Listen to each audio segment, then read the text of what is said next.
Ayan, good morning. Dito po ulit tayo. Biyahe na ulit, no? Level 1 lang tayo. Okay. Okay, ang sharing lang naman po natin ngayon ay back to basic tayo, no? Yung mga bagong nakakabili po ng ganitong unit, pagka nagkakaroon ng error, ang tinatanong ano po nangyari, di ba? Pero basic lang po yun. Yung pinaka basic po na sagot doon ay yung brake sensor. Yan po yung madalas na. Ano po yung brake sensor? Ang pinaka titingnan nyo po dyan yung side stand. Yung side stand kasi minsan hindi lumalabas yung hindi masyadong naibabaon yung kanyang switch, no, para mag-trigger yung pag-off ng brake sensor. Check. So ituturo ko po sa inyo yan, pero sandali lang. Wow! Doon tayo sa pwesto sa maluwag. So yan, nagda-drop po ng 76. Level 1 po yan. Pagka nag level 3 tayo, nakita nyo po yung nakaraan na ko. Pag nag level 3 yung drop nya laki, kaya kailangan ko talagang kumuha ng mas mataas na specs ng baterya.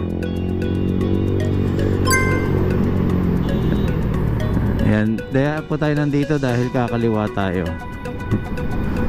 So double check. Alam naman natin na wala, pero double check. Ayun, so sa mga patuloy na sumusuporta, maraming salamat po ulit, no. Handa na ba kayo magkaroon ng meet and greet ulit tayo ng February? Ayan, ang venue, hanap tayo, pero somewhere in EDSA pa rin. Baka dito lang sa may QC gagawin natin yan, dahil literal na tambay lang naman ang gagawa natin, and gawa lang tayo ng konting program. Ang dami po nating sa community, ang dami pong nagkukusa na nakakatuwa po. O ba't tinarangan? Pinag-u-turn. Okay yan kasi yung mga motor ang kukulit nasa gitna na kagad. So hulihin na nila pagka lumagpas doon, di ba? Galing. Dinan niyo po, mas smooth yung natin pasok, kasi nagbabara dyan nagkakaroon ng bottleneck.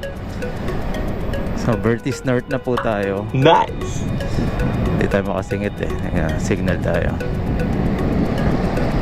Ayun, hindi nakatingin, oh. Oh, di ba? Grabe, galing. Yan ang mupit. Karamihan sa kanila ganyan.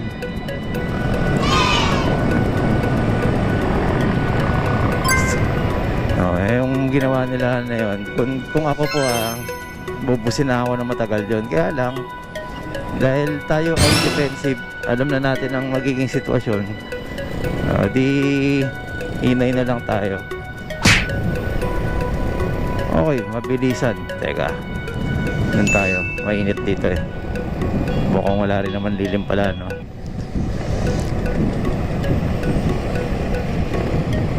Dalawang klase po yung brake sensor. Yung brake sensor na pag pinreno nyo, iilaw yan, no? Nakikita nyo sa mga sasakyan, may ilaw yung pula, di ba? Huwag nyo papatayin yun. Pag pinatayin yun, di violation na yun, kasi wala kayong brake light, di ba? Ang papatayin nyo po yung switch nung sa select, yung sa sa kill switch nya. Ano yung kill switch? Yung kapag ka nakailaw yan, hindi siya gagana, yun yung sa brake sensor na isa. Okay, dito hinto tayo dito saglit, time check. Okay,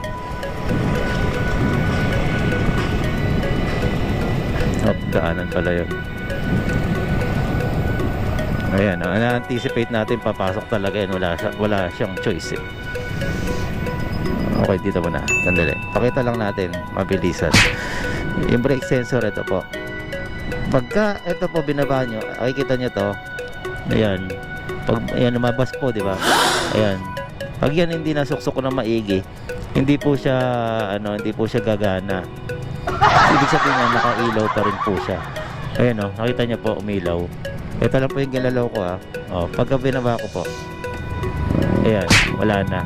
So yun po yung brake sensor. So yung isa pa, kapag ito po nalundo, nakaganyan yan, hindi rin po gagana yan kasi naka-engage po yung brake sensor, diba? So yun po yung kailangan nyo pong malaman. Pagka kayo po ay biglang namatayan, lalabas po yung dyan, yung exclamation point dito, lalabas yung exclamation point. Ibig sabihin na or isa pa po yung hindi naka-unlock yung alarm.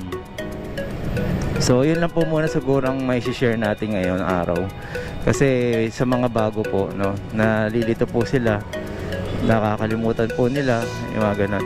So ang patatanggal niya po yung yellow green wire, yung stripe, yung sa likod po sa controller. Hindi po yun nandito kasi pag yun nandito, mawawalan kayo ng brake light. Okay, yung iba po, hindi po nila ina-advise yung tanggalin yung brake sensor kasi nga daw po may regen. Ibig sabihin nakakapag-charge ulit. Pero para sa akin naman po practical naman po. Sa motor po wala namang ganyang features. Mawawalan ka ng power sa pag-balance. Alam niyo po ang motor, balance lang po yan to keep you moving, So pagka nawalan ka ng power, hindi pwede kang bumagsak dyan. So yun lang po yung ko. Para sa akin lang po yun iba pa po tayo ng kayo gumamit. Pero sa tagal ko po nagmomotor, kailan lang naman po lumabas lahat. Kailan lang po lumabas lahat ng ABS, traction control, cruise control. Kailan lang po lumabas yan, which is technology, added features po yan ng mga bike. Pero sa dito po sa mga e-bike, I think applicable ang brake sensor sa mga kargado o yung mataas ang although pwede rin naman, kasi yung iba talaga, yung una ko rin gamit to, nagugulat din ako, lakas din pala, di ba? So yun yung silbi niya. Pero kung kayo marunong naman na talaga mag-balance, magkalkula ng motor, di ba? Yun po yun, tanggalin niyo na lang po yung brake sensor. So yung iba kasi pagka akin po nakapreno na ako, maandar pa rin dahil naka-controller tayo, malakas siya. So maganda rin po yung naka-brake sensor dahil hindi mo magaganon. Kaya lang pag ganito nakahinto, pwede nyo naman po pipi, diba? Pwede naman So yun po yung silbi niyan kung bakit nagkakaroon po ng P. Pero hindi nyo po mapapalitan kagad yan pagka umaandar kayo, Okay, so I think in lang po muna ngayong araw na to. Check. So magkano na to? Magdadalawang taon na. So magto 2 years na po siya. May mga konting cracks, maliliit, gaya po nito. Ayan. Wow! Kita ba? So yun lang po muna siguro. Nakita sa mga ating paglalakbay ang kakamotehan ng ibang nakamupit. Again, mga ibang nakamupit, hindi ko po nila lahat, pero karamihan napakakamote. Ayan. So yun, andar na tayo, papunta na po tayo ng EDSA. So hahanap tayo ng venue, guys. Siguro kahit yung may kapihan man lang, alam ko na, mayroon na ako naisip na na pwede. So sige guys, muna tayo, mag-a-announce tayo niyan.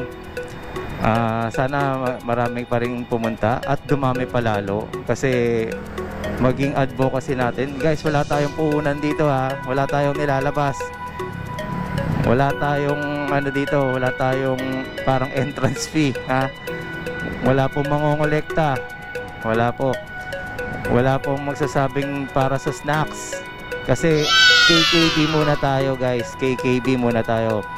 At kung sakaling may mag-i-sponsor sa atin, abay, salamat po, suporta tayo sa kanila, Okay, so yun lang po muna, guys. Maraming salamat na napahinto pa tayo dahil nabutan ulit tayo ng stoplight. Okay. Wala po akong pinopost ng politician, nataon lang, nandyan yan. Pero tingnan natin guys, wala tayong ano, hindi tayo politically involved, no? Okay, so yun lang po, maraming salamat po. So okay, once again, Marvin Chua Motovlog po. Maraming salamat po. Salamat din po sa mga nag-subscribe. Subscribe, okay. Bulol pa, no? Ayos naman.